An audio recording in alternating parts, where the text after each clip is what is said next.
Hello foodies, welcome to Nishi foods. ఇంట్లో కూరగాయలు లేనప్పుడు పెరుగుతో పులుసు ఇలా చేస్తే చాలా రుచిగా ఉంటుంది.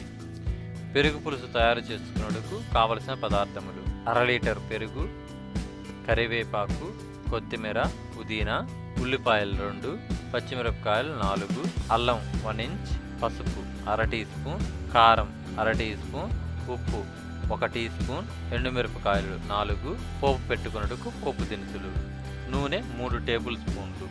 పెరుగు పులుసును తయారు చేసుకునే విధానం: స్టవ్ వెలిగించుకొని కడాయి పెట్టుకొని 3 టేబుల్ స్పూన్ల ఆయిల్ని వేసుకోవాలి.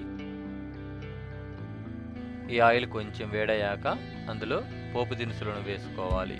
పోపు కూడా వేగింది.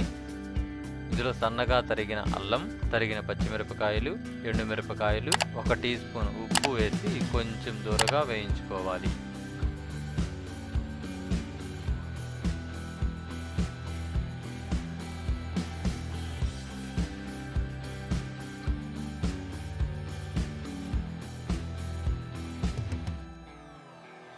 వేగాయి.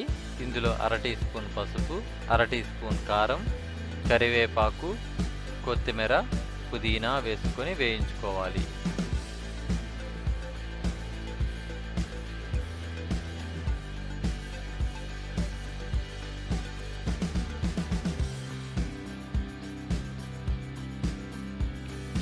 బాగా వేగింది.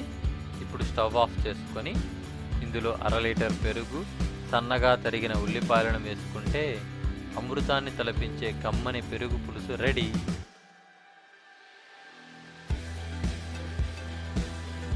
మీరు కూడా ఇలానే ట్రై చేయండి. నచ్చితే లైక్ చేయండి, షేర్ చేయండి, సబ్స్క్రైబ్ చేయండి. Thank you for watching.